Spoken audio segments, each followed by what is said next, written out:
C'était génial, parce que c'est bien ça qu'il faut faire.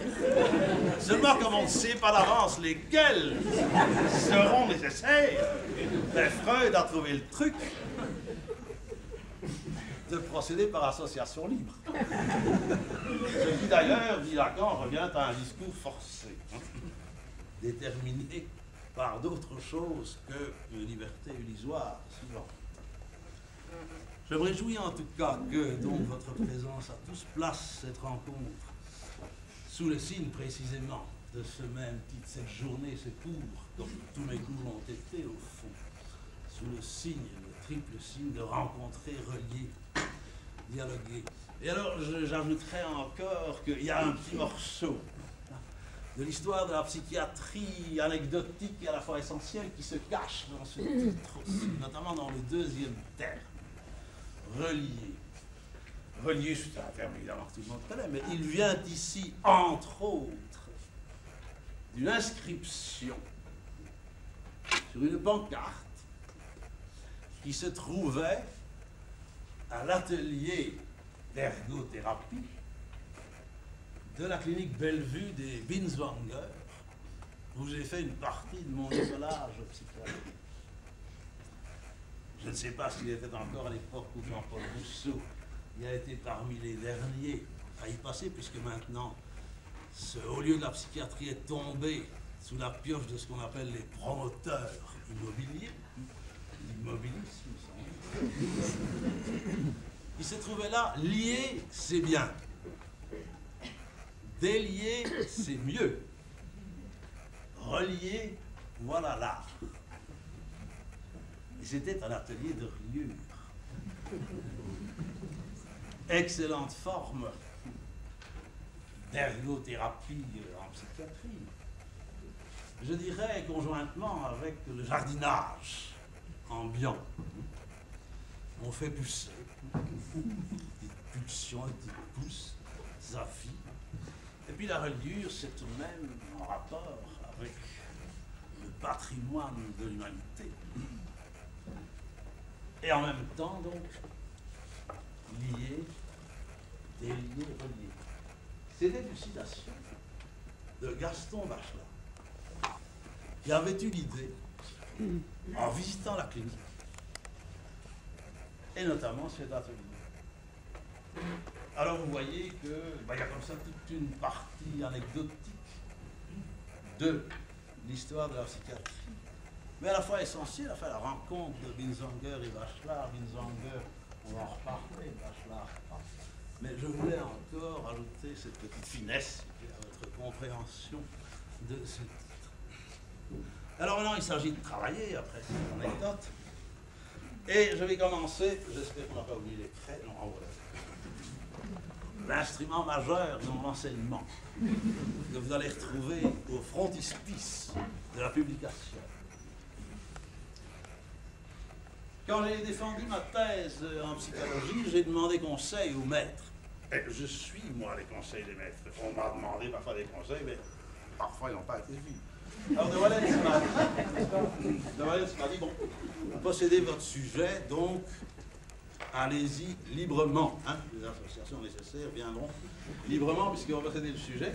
Alors j'ai lu le titre de ma thèse et j'ai fermé la thèse et j'en ai fait le commentaire. Alors dans un premier mouvement, parce qu'il y en aura plusieurs, n'est-ce pas, qui vont rythmer l'exposé, comme autrefois je dirais aussi, pour revenir comme ça encore un peu en arrière, ben, c'était mes visites hebdomadaires à Louvain, en touriste d'après certains, qui rythmaient la semaine, mais qui en étaient quand même le sommet. Et je veux encore dire que j'en ai retrouvé l'atmosphère, figurez-vous, dans le train. Ces dernières semaines, je suis revenu plusieurs fois à Louvain pour préparer cette cérémonie et d'autres choses, des publications, etc. Et puis la fièvre d'antan m'est revenue dans le train. Tous les trains étaient trop tard ces jours-ci. Bon, ben, si on est lancé, ça n'a pas tellement d'importance. Sauf qu'on arrive trop tard au rendez-vous, alors c'est de nouveau le même, évidemment, mais non, c'était les trains. Alors les trains, c'était mon dernier lieu de préparation. Avant chaque cours, j'ai préparé dans le train, et si on regardait au fond combien de temps avez-vous mis à préparer ce cours que vous donnez alors librement avec quelques morceaux de papier, dont je vais sans doute peut-être m'aider tout à l'heure aussi. Je disais, ben, comme Picasso à propos d'un tableau, 1 heure dans le train. Et toute ma vie, évidemment. Donc je commence vite.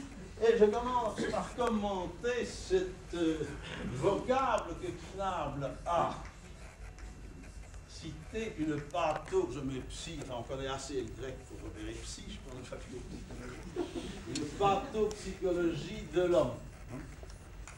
Alors il m'a dit, pourquoi vous mettez ça par psychologie clinique? Ben je mets ça par psychologie clinique parce que la psychologie clinique qui était seulement en train de naître quand j'ai fait mes études de psychologie, actuellement, si on est psychologie clinique, on ne sait plus ce que ça veut dire. Il y a tellement de psychologie clinique. Et de l'autre côté, par exemple, du palier où j'avais mon bureau, ben, quelqu'un a écrit un livre de psychologie clinique qui n'a pas grand-chose à voir avec ce que je défendais. Alors, pour être plus spécifique d'entrée de jeu, je mets pathopsychologie.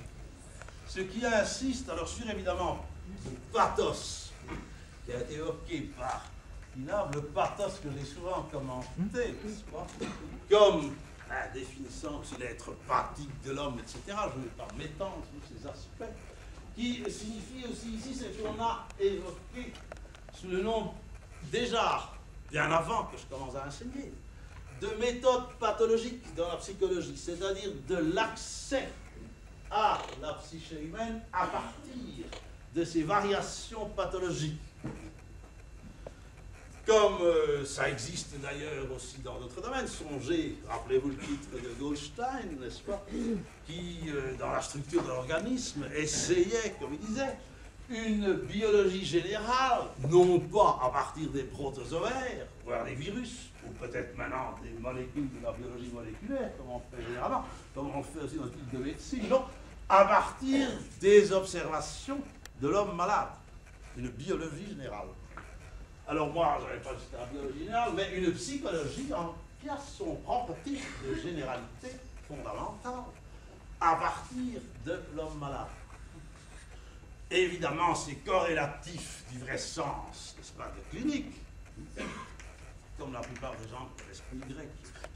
Abondé de mon philhellénisme aujourd'hui en mettant trop de mots grecs sur le tableau, mais tout ce dont on parle, n'est-ce pas, à peu près, sont des mots grecs.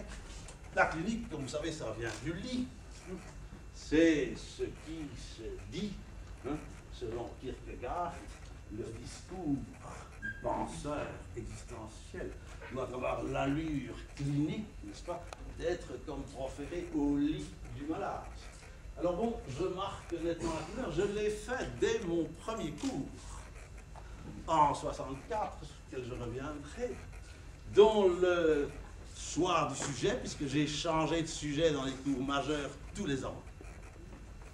Pas en candidature, mais dans tous les cours de licence, changé tous les ans, la liste se trouvera dans la publication. J'ai parlé de normal et de pathologique, c'était donc bien déjà ça qui était en cause, et j'ajoute de l'homme.